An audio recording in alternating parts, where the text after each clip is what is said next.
You ever been almost broke? You ever had money run, like, you ever been like, hey, I'm looking at how much money's in my bank account, and I'm looking at how many days are left until I get paid, and I'm looking at the bills that I gotta pay, and you're like, how are we gonna Tetris this one? Did that ever happen to you? Where you're like, oh man, your money gets low, and all of a sudden, you have to start making some decisions, right? You have to start prioritizing. You're like, okay, the coffee that I would usually get at my favorite coffee shop, well, today I'm making coffee at home. Or, hey, the dinner that I was gonna have with my friends, I'm gonna see if they wanna come over and let's just do a frozen pizza or something. You know, when money starts to get lower, when money starts to get tight, you start having to prioritize where the money goes. Makes sense, right? We've all been there, we've all done that. If you haven't been there, don't broadcast that to the rest of us, okay? But for a lot of us, money gets tight, we have to start making decisions. Another example of this, think about in sports. Like, pretend it's getting close to the end of the game, or pretend that you're in the playoffs of whatever sport it is you like. The score is close, and all of a sudden, you have to start making some decisions as the coach about what plays to run, about who to play in the game, and things that you might have done in the first quarter, or things that you might have done earlier in the season. You're not going to risk it as much now. You're going to go to the trusted players. You're going to go to the trusted plays that you have.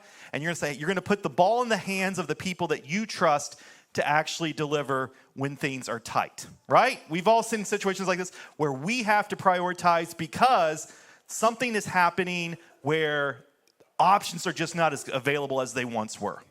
What we're looking at today is kind of similar. We're going to be looking at a letter that a guy named Peter wrote to some churches who are going through some crazy stuff.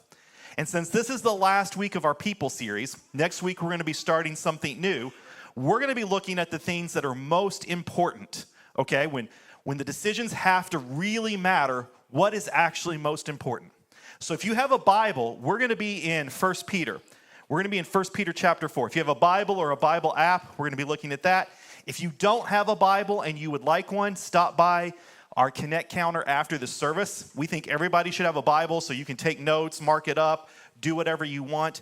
But we're going to be looking at 1 Peter chapter 4 because Peter says some things to a group of churches going through some stuff that really helps clarify what's most important when things get tight. We're going to be in 1 Peter chapter 4, starting at verse 7. 1 Peter chapter 4, starting at verse 7. This is what he says. The end of all things is near. Super upbeat, super helpful, it's like, all right, Peter, no. Okay, Peter is not saying this for dramatic effect, okay? The churches that he is writing to, the people that he's writing to, this was the literal reality they were facing. They were under some severe persecution, and they did not know how things were going to go. Some of them had been murdered and killed. Some of them were in very dire straits. And so when he says the end of all things is near, this is not like a rhetorical device to get you just to pay attention to what he's saying. He's like, hey, look, guys, I get it. Things are bad. Things are getting difficult. Things are getting tight. I understand that you're trying to figure out what do you do when the world around you is crazy. So he says the end of all things is near. Therefore, be alert and of sober mind so that you may pray. He says basically, hey, first thing you got to remember, you got to stay connected to God. Do not forget to keep praying. Do not forget to understand that you've got to keep that connection to God. Then he says, above all, love each other deeply because love covers over a multitude of sins. When things get difficult, when things get crazy, remember that one of the best ways, this is not like an exchange, okay? This is not like, how sometimes with kids, they'll be like, well, since I did this good thing, it erases the bad thing that I did, right? And so because I cleaned my room, I'm allowed to have my iPad back now, right? This is not what Peter's talking about, where he's like, when he says love covers over a multitude of sins, he's saying, when you love each other deeply, that takes care of a lot of the problems in the world around you. Love by its very nature, when people are loving each other differently, a lot of the problems that sin causes tend to go away. So when things are crazy, love each other deeply. And he goes on, he says, offer hospitality to one another without grumbling. Now, hospitality is not, in this day and age, when Peter's writing, is not like, hey, Becky at the office had a birthday. Let's get her some flowers and put them on her desk. Now, when Becky has a birthday, you should get her flowers and put them on her desk. But that's not what this is talking about. This is talking about people who are in dire need of like shelter or food. They need a place to stay, and they don't have one. Hospitality in the Old Testament was meeting the very real, tangible needs of people within the community. And so Peter's telling them, hey, when things get really dicey, when things get crazy, when you're worried about the future, when there's not a lot that you can do, make sure you continue to offer hospitality. Make sure you continue to meet each other's needs and do it without grumbling. Because it's going to be so tempting when things are bad to just look out for yourself, or when you do help somebody to do it like, oh my gosh, really? Her again? Him again? I got to help again? And he says, no, like, I get it. That's going to be the temptation, but do not do this. Verse 10, each of you should use whatever gift you have received to serve others as faithful stewards of God's grace in its various forms. Peter's letting you know, hey, if you belong to the body of Christ, if you're following Jesus, God has gifted you in some way, shape, or form. Use that gifting to bless others. And then he gets a little bit more specific. He says, if anyone speaks, they should do so as one who speaks the very words of God. If anyone serves, they should do so with the strength God provides, so that in all things God may be praised through Jesus Christ. To him be the glory and the power forever and ever. Amen. Peter's writing this group of people and he's saying, when life is uncertain and you don't know what to do, you cannot forget a couple of things. You have to continue to love God, and you have to continue to love other people. Because he knows our temptation is to do the exact opposite. He knows our temptation is that when things get scary, when things get hectic, when things get, man, how am I going to make it this month? How am I going to make it the month after that? When you're worried about what the future is going to look like, the temptation is to say, well, I got to take care of myself. I got to focus in on me, because that's what is safest to do. And what Peter's saying is, actually, no. I get that that's your natural impulse, but that's actually the worst thing you can do. The best thing you can do when life is uncertain is to love God and love others. Because, and this is, if you're going to walk away with something today, here's what I want you to walk away with. This is why. Because your life is too small a thing to live for. Your life is too small a thing to live for. You will never be satisfied if your whole life is just about you. There's an entire book in the Bible called Ecclesiastes about a guy who tried it. And I hate to tell you, but it's a depressing book to read. Because he's like, it's all meaningless. I chased this and it was meaningless. I chased that and it was meaningless. He's like, I built, you know how some of you have like backyard garden projects that you do? Well, the writer of Ecclesiastes was a king who literally rerouted rivers to like have the water go towards the orchards that he built. And he's like, yeah, it's worthless. It's meaningless. So here's the deal. If all you live for is yourself, that is too small a thing to live for. Now, I also know that most people don't actually disagree with what we've talked about up to this point. Like we all kind of, I get the idea that like, hey, you know what? Caring about others is a good thing. Serving others is a good thing. Using what God has given me to bless others, that is a good thing. But if I have to be quite honest, I think a lot of us tend to think about it the same way that we think about recycling. Like, we're glad that certain people recycle. It's a good thing. It's good for the environment. I mean, we don't want to keep just dumping all our trash in the ocean. Like, recycling is generally speaking positively viewed. But no one seems to think it's a big deal if they don't. I've never met someone who's like, man, I'm beating myself up. Why, bro? What happened? What's going on this week? Man, I haven't been recycling. I haven't been. Like, no one ever says that. Like, we tend to view recycling as generally positive. I'm glad some people do it, but if I'm not doing it, probably not a big deal. That's how we tend to view serving. Like, we tend to think of it as like, it's probably good. In fact, I know it's good, but it probably doesn't matter whether or not I participate. But here's the deal. If you're watching online, I need you to sit down on your couch. If you're driving, pull over to the side of the road. Guys, pull over, because here's the deal. I don't want you to miss what I'm about to say. I do not want you to miss what I'm about to say. Because unless we shift our mindset here, we're going to still think of it all the time as good but not necessary. And here's what I want you to know. Here's what I want you guys to know. Okay, you guys ready? You ready?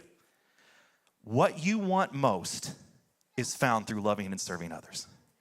This is not a good thing. This is how you're going to get to the very thing you want. See, you keep looking for things in life and keep finding yourself unfulfilled. And it's because this is how brilliant God is. God designed us so that the very things he asks us to do are the very things that will end up fulfilling us. We do not serve because it's an added bonus for the special Christians.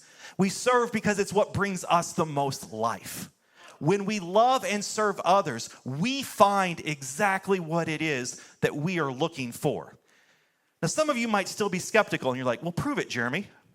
All right, I'm glad you asked. I'm up to the challenge, okay? Let's talk about this. What if what you most want right now is you're trying to figure out who you are? You are trying to figure out your identity. And you're trying to figure out, like, who am I supposed to be? Here's what I know. There are parts of who you are that you will never discover or never unlock unless you start serving other people, unless you start loving other people. It is as you serve and love them that you will discover more about who you are and who you were created to be. Let me give you a very silly, simple example about this. For as long as I can remember as a kid, I had a standard uniform for going to sleep. Basketball shorts, t-shirt. Basketball shorts, t-shirt. That's what I slept in year-round, all the time, okay? That's just what you do, all right?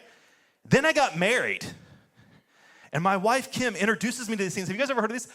PJs. Have you guys heard of this? Like, when it gets cold outside, PJs are awesome. Like, I would have never discovered I like PJs in the winter if I had not married my wife, Kim. She introduced me to something. She introduced me to this thing. Okay, so I did not grow up in a family where anybody drank this substance. I did not drink it in college like a lot of people do, but there's this thing called coffee, okay? See, you thought it was something else. I did not start drinking coffee until I met my wife, and she was going through nursing school, and nursing school, that's a hard degree. You got to study a lot. You got to be up a lot, and she drank a lot of coffee, and she started introducing me to this, and now I really like coffee. And not the crap that just comes out of nowhere. I want the good stuff. Now, I don't grind my own beans, and I don't do that. But I very much appreciate the people who do.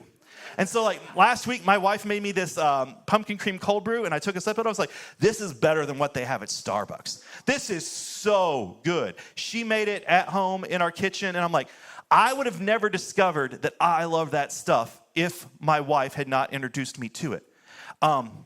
I once served at a church in Sacramento with this woman named Nadine, who was from the Philippines. Guys, Filipino food is amazing. If you've ever had Filipino food, she also introduced me to Thai food, and I'm like, oh, best food on the planet. Thai food is my favorite. Here's the deal. If I had not served with her, I would not have discovered that. These are silly examples, but there are 1,000 things like that where you will not discover who you actually are until you begin to love and serve others. C.S. Lewis, the guy that wrote the Chronicles of Narnia and a lot of other actually really important books, he had this way of saying it where he says, there are no real personalities apart from God. Until you have given up yourself to him, you will not have a real self. You discover who you are in God by loving God and loving others. It's like a vase of flowers. You guys ever seen a vase of flowers that looks really pretty and it looks really nice? And you know in a couple days it's going to be dead and you're going to have to throw them away. A vase of flowers is not attached to anything, and therefore it cannot continue to grow. It's dying, it's on borrowed time. It looks nice, but it will not live much longer. We are the same way. When we are disconnected from God and others, we are no longer growing into all that we can be. We are on borrowed time. And so one of the things that God brilliantly designed is that when we love God and when we love others, we become so much more of who we were created to be. The other thing that I think is, I see so many people, maybe identity is not your thing. Maybe what you're looking for is significance. You want your life to matter. You want your life to count for something. This is different than wanting to be famous. But you're like, I want to be somebody whose life makes a difference and something that I do matters to someone else. I promise you, you will not find more significance than if you serve with kids or students in our church. Some of the kids workers right there. Absolutely. Hey, by the way, for anyone who's currently serving in any role whatsoever, let me just start off by saying thank you. If you're like, hey, do I need to keep listening to this message because I'm already serving? 100% you do. I got good stuff for you. But no. you will not find more significance than if you serve with kids or students or anywhere else. Let me prove it to you. I do not have permission to use this story because I didn't ask. So I am stealing this story and then just not using the names so that nothing bad happens. It's not a bad story, I just didn't ask. And so earlier this week, I was having lunch with a couple people. And one of them said, hey, I heard my daughter in a room talking to somebody. I was like, what's going on? And she's young, so I just went up to go check. And she's playing with her dolls. And she's named one of her dolls after a kid's storyteller. And she has the doll that's the kid storyteller, like talking to the other dolls and teaching them about God. And I'm like, well, there you go. Here's the deal. I don't even know if that storyteller knows this story. What I do know is that if you want a life of significance, it's found in loving and serving others. Carolyn Leaf, she's a doctor who does a lot of work with neuroscience. She says, your purpose is not the thing you do. It's the thing that happens in others when you do what you do. See, okay, here's the deal. I love our parking team, and I love our host team. I love our greeting team. I don't actually think any of them believe that their purpose in life was to wave a sign as you pull in. Like, I think it's awesome that we do that, but I don't think they're like, you know what, man? Been working out, I've been training, I've been getting my reps in, flag, or like the door, they're not like, they don't do that because they were made to open a door. They do that because of what happens in you when they do these things. When you see someone smile at you, and maybe that's the only smile that person has gotten this week. When someone is excited to see you, and maybe nowhere else are people excited to see you. We have our teams do these things because you matter to God, and you matter to us. And so when we say that, like, if you are looking for significance, when you serve others and when you see them light up, or when we make space for them, you are fulfilling a very God-given destiny. But maybe I haven't hit your thing yet. Maybe for you, the thing is depth. You're here because you want to grow deep. You know, you're past the elementary stuff. You're ready to really learn. And about 2 to 3 times a year, I will have a conversation with someone who's like, Jeremy, what can I do around here that will take me deep? And depending on how snarky I am, and I'm often snarky, I have a couple ways of answering that question. One, a nice way I'll say is like, hey, do you currently serve anywhere? And it always blows my mind the number of people who say no, but that's not what I'm talking about. They're like, I'm talking about like, what's going to like help me really like go deep? I'm like, tell me what deep means. And then usually there's something about like, I really need to learn, I really need to grow. And here's the deal. I'm actually not mad about that. Because when you first come to Christ, that is how you grow. You learn a bunch of stuff. You take in some, classes, or you're part of something. You absorb a lot of information. But there comes a point in time that for you to really grow deep is not about learning Greek and Hebrew. It's about learning to love others. Ronald Rolheiser describes it this way. He's a brilliant thinker and has written a lot about the Christian faith. He says, essential discipleship is the struggle to get our lives together. This is when you first come to Jesus and you're learning basically how to not shoot yourself in the foot. You're like, oh, it's better to not drink and drive. Okay, it's better to like keep a steady job. Like these are things like, oh, it's better to not give into my anger all the time. That's essential discipleship. But he says mature discipleship is the struggle to give our lives away. As you mature, you learn that the best way for me to grow is to actually give my life away to others. That will take me to all the depths that I need. If you don't believe me, go serve with kids and then answer their theological question. Like, where did God's dad come from? Well, see, Jesus, like, God is Jesus' dad. Yeah, but who's God's dad? Well, he's self-existent. What does self-existent mean? I don't know, it just is. Or they're like, so the ark, how big was it? I think it was something cubits. What's a cubit? I don't know. Like a foot or a yard or something like that. Well, okay, like how come, like, if you can learn to answer kids' questions, you will find yourself growing tremendously. It is crazy the number of storytellers that I'll talk to that says, hey, I thought I was helping with kids, or I thought I was helping with students, and what I was really doing is actually growing a lot in my own faith. Yes, because that's how God designed it. Like that's not an accident. That's what God wants to see happen. Once again, take a simple verse. Husbands, love your wife as Christ loved the church. You ask a 15-year-old what that means. He's going to give you some sort of John Wick answer. It's like, well, she's in danger, man. You better like show up and be ready to rescue her. And you're like, yeah, okay, yeah, 15-year-old. That's probably what I would say too.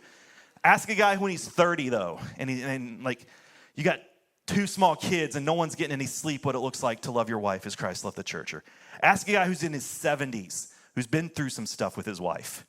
Whew. Ask him what it means like to hold her hand through sickness and illness and loss. And you'll discover that man knows so much more about what that verse means than anybody who's just like, I did some Greek word studies and I know that this word means that, or I know this word means that. Guys, if you really want to grow, love others deeply, love others consistently, and you will gain depths of soul that you did not even imagine. But let me hit a big one. I know a lot of you guys are here for community. And before I explain this one, I got to tell you a story. Last week, I was at a conference, and from where the hotel was to where the conference was, I had to call an Uber. And I was in Wichita, Kansas. The reason I say Wichita, Kansas is because Wichita is not what you would call a large city.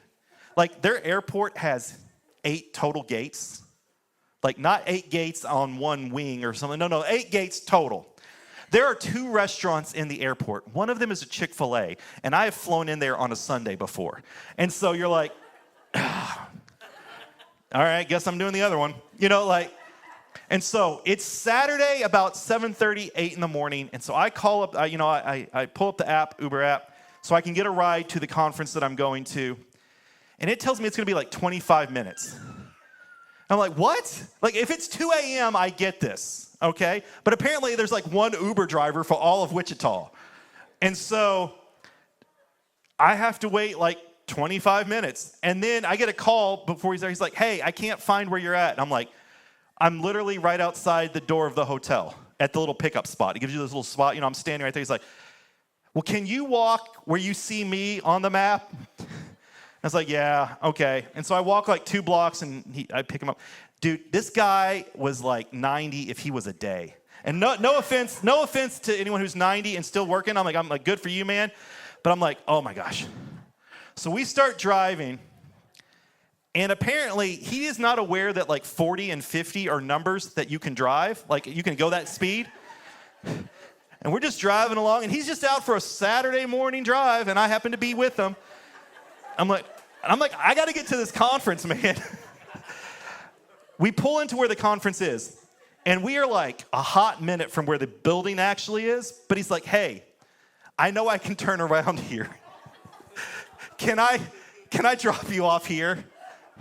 Now remember, I'm a pastor going to a Christian conference about learning how to love people well. What am I supposed to do in that situation? Like, yeah, buddy, that's fine. I hop out, 5 stars, man, you're awesome. Okay. And I walk the rest of the way. Here's why I tell you that. Most of us approach community the way I approached getting to the conference. We want somebody to deliver it to us right where we're at. We want it to be quick, easy, and efficient. And if it doesn't happen that way, we're kind of disappointed and mad.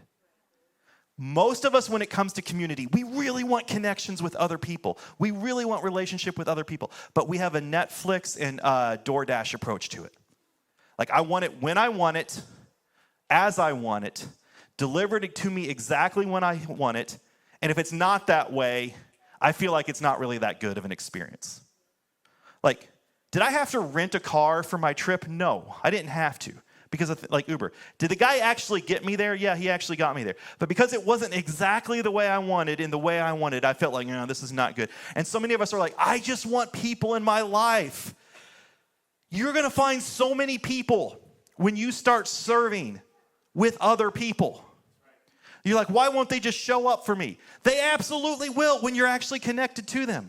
One of the best ways to start building community is to actually be a part, be connected and interlinked with other people. The Apostle Paul, when he was writing the letter to the Ephesian church in chapter 2, this is how he said it. We're going to read this out of the Message paraphrase. He says, that's plain enough, isn't it? You're no longer wandering exiles. The kingdom of faith is now your home country. You're no longer strangers or outsiders. You belong here with as much right to the name Christian as anyone. God is building a home. He's using us all, irrespective of how we got here and what he is building. He used the apostles and prophets for the foundation. Now he's using you, fitting you in brick by brick, stone by stone, with Christ Jesus as the cornerstone that holds all the parts together. We see it taking shape day after day, a holy temple built by God, all of us built into it, a temple in which God is quite at home. You will find community when you are connected and working alongside others in bringing about the goodness that God has for this planet and for this community and for the people around us. If what you want is community, it is found alongside others. Maybe what you want is wholeness and healing, though. You're looking for a chance for, like, man, I just need what is inside me fixed. Wayne Mueller says, as we serve others, we are working on ourselves. Every act, every word, every gesture of genuine compassion naturally nourishes our own hearts as well. It is not a question of who is healed first. When we attend to ourselves with compassion and mercy, more healing is made available for others. And when we serve others with an open and generous heart, great healing comes to us. Wholeness and healing. Let's talk a little bit about mental health. Serving others is one of the best ways to improve your mental health. Constantly thinking about our own issues can, however, cause damage to the brain. That's, once again, Dr. Carolyn Leaf, who does a lot of neuroscience work. So many of us get stuck in an inward spiral where we keep looking inward. And we keep not liking what we see, and then that doubles down the negative thoughts, and then we find more to not like about ourselves, and we keep spiraling, and we keep telling ourselves, well, I'll serve others when I get myself fixed. And that's not how it ever works. It's through serving others that we help fix ourselves. And I'm not promising you that serving others or joining one of our teams will magically fix everything, but it is a step in that direction. That as you learn to love others and as you learn to receive love from others, it helps because it gets the focus off of you. It gets the focus off of how deeply our own issues are. I think about this all the time. Kim and I have conversations about it. Like, we'll be feeling sorry about something that's happening in our life, some struggle we're going through. Then we talk to somebody at church and we're like, man, they got it worse. Whew, thank you, Jesus. You know, like, we are constantly aware. And then here's the deal, because that kind of made me sound like a jerk. Like, sorry, sucks to be them. And then when you help them, how much better you feel about all your own stuff. How much better you feel about like this. Like, as you follow the pattern that God has laid out for us of loving others, of serving each other, like, you find new insights into your own life. You find ways to, like, okay, well, this is how God is loving me. Okay, in this situation, absolutely, I see it. When we love others, we become so much healthier as people. Some of you, though, nothing's hit the mark just yet. Maybe for you, though, you're just really mad about the way the world is. And you're like, I want to see some justice. I want to see this world be a better place. And your temptation is always to go online and just blast all the idiots. And here's the deal. I'm actually quite sympathetic to that. Like, people are like, sometimes I get a question like, hey, how come you don't post about this or don't post about that? And the real reason is because I love destroying dumb arguments. Like, I would love to just go in there and just blast those idiots. And you know, you can, whoever those idiots are varies by person to person, location to location. But I love just going there and be like, man, let me show you all the ways that you're wrong. Let me show you all these things. And here's the deal. It feels really good, but it changes absolutely nothing. And I am sympathetic to the people who love to blast because they're like, but I got to do something. Like, I can't just sit here and let the world continue to slide into nothingness and me not speak out or say something. And I'm like, here, I agree with you. I 100% agree with you. You've got to do something.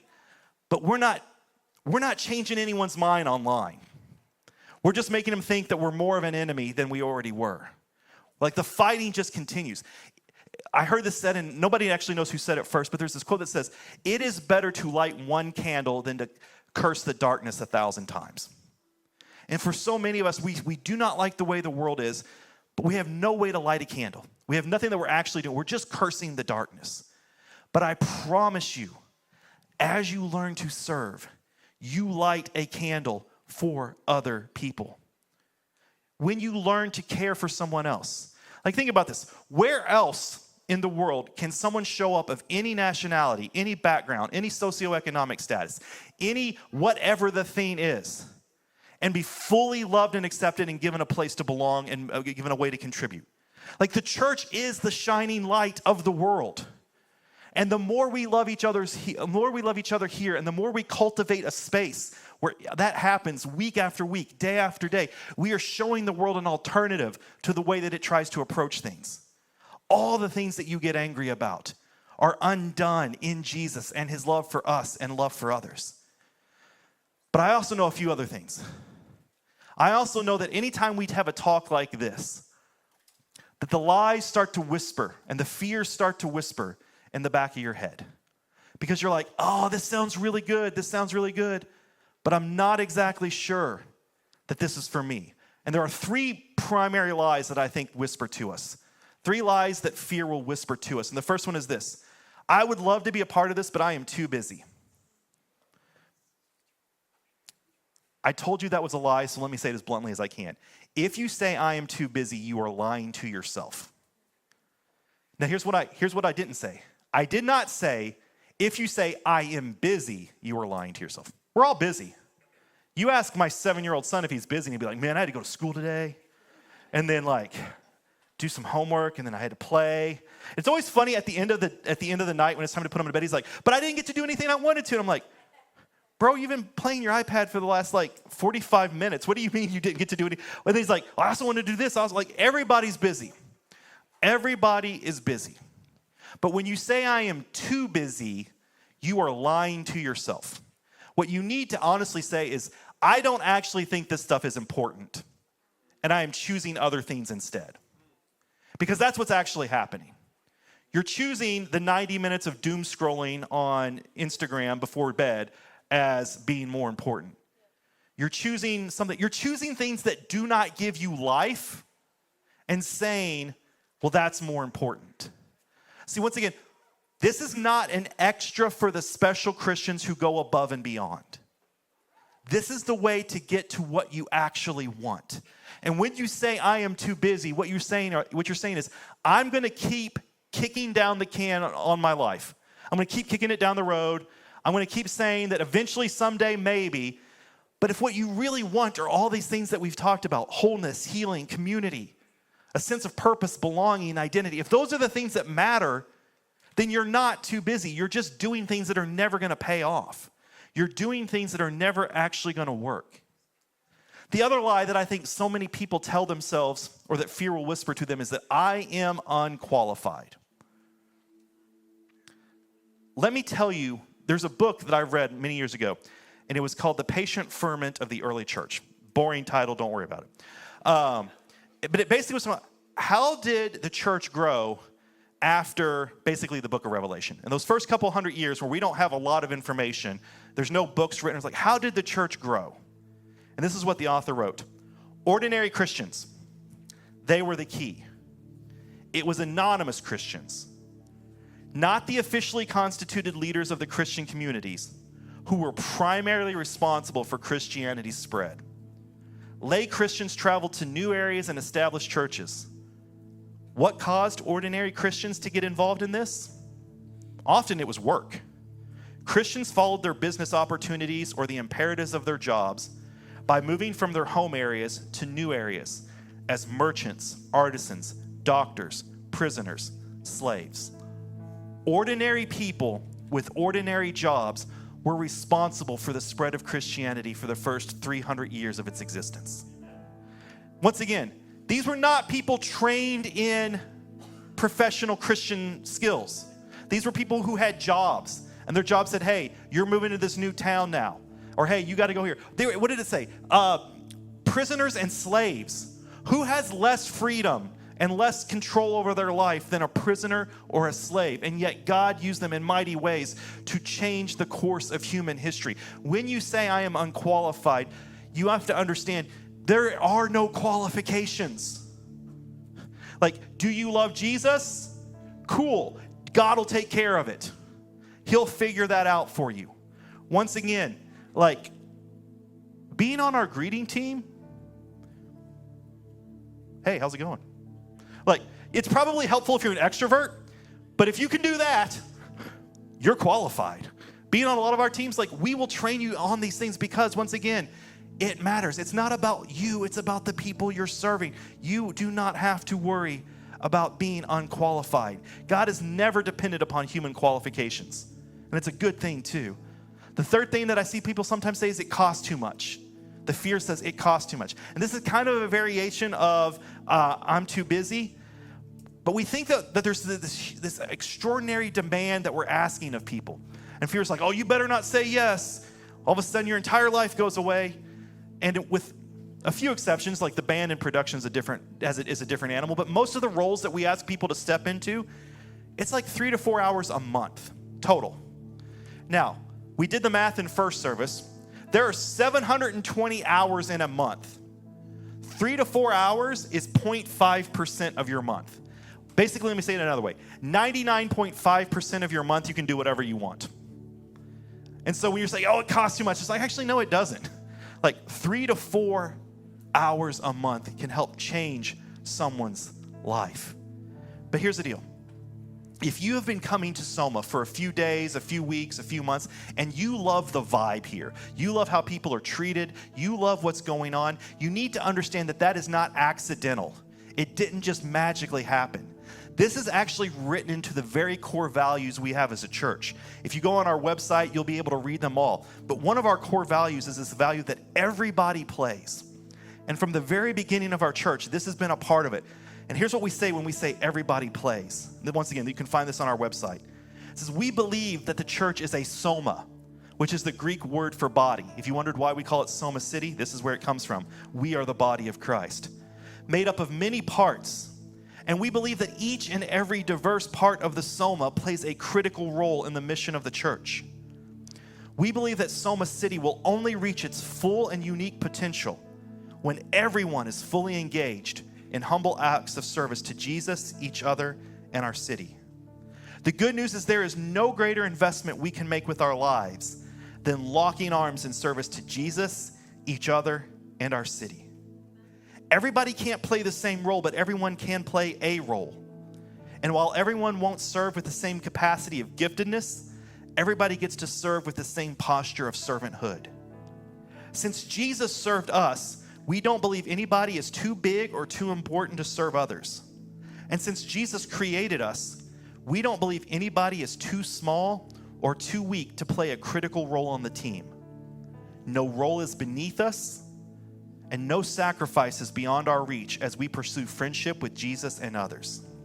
Serving is not a chore, an obligation, or an option for friends of Jesus.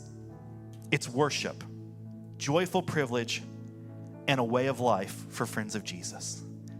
If you're going to be a part of Soma, this is what it looks like. Because people matter to God, and they will matter to us. And so we are going to keep going out of our way to find ways to include people on the team so that you can find all the things you're looking for, and as you're doing that, other people know they matter to God. And so there's a couple things I just want to kind of wrap up with. You're probably in one of three groups today. And I've got three different options for you. Maybe you've never been a storyteller before. Today's your opportunity to become one. Maybe you've been on the sidelines, like you have been a storyteller, but then you took a season off for a good reason. Something came up and you legitimately needed to step aside. But a week became a month became a season, and the season became, well, that's just the way it is now. Man, re-engage. We need you. You need this for yourself. We don't graduate from serving to something else. Like serving is just one of those rhythms we're going to do for the rest of our lives, because it's how, once again, it's how we find what we're looking for. And once again, if this is where you find yourself like, hey, I did serve, but I'm not doing it again, like, don't beat yourself up. Once again, this is a place where shame does not get to have a word. Like, you're always on the team. We're always ready to welcome you back in. You can do that today. Maybe you're currently serving, and once again, thank you to every single person who is part of one of our storyteller teams. My challenge to you is to own, don't rent. Own, don't rent. And if you're like, what does that mean? What, own, don't rent? Here's the deal. How you treat something you rent versus how you treat something you own usually is completely different. If I rent a car, I am not putting premium unleaded gasoline in it, okay? I'm not spending the extra 50 cents. I'm putting in 87 basic, whatever, I'm not washing it. They're going to do that when I return it. But when I own something, I'm going to vacuum that out. I'm going to put good stuff in it. I'm going to wash it. Like when you own your role on whatever team it is, you show up and you do it because you care. I don't think my wife is in here this service, so I can tell this story. But a couple weeks ago, she's like, Jeremy, I was so late that it was embarrassing. She was on her way to serve with kids as a monitor. She's like, Jeremy, I was so late that I sincerely thought about just not showing up at all and then saying I forgot because of how embarrassing it was going to be to show up as late as I was. I was like, okay, cool. Weird that you're telling me this and I have to go tell someone else about it. But she's like, but I came because I know there might have been somebody that needed me that day. I'm like, boom, yeah, that's right, honey. Let's give me a fist bump because here's the deal. I mean, I was really happy. I was like, well, way to rally, I didn't have to guilt you or put pressure on you. You just did the cool thing. We do this because we know other people matter to God. And we do this because we know that when we show up, and please don't hear me wrong, I'm not saying show up 30 minutes late. That was not the point of the story. But when we show up, it matters. There's always a family that this is their first time here. There's always a kid who's like, man, I don't get anybody that's cheering for me in my life except for on Sunday. There is always somebody in this room that is wondering, man, does anybody see me? Does anybody care? Does anybody even know? And you can talk about a God in heaven, but if they don't feel it from a person in the room, it does not really matter to them. And so this is why we show up week after week in all the areas, in all the ways. And that's why we're going to keep showing up, because people matter to God.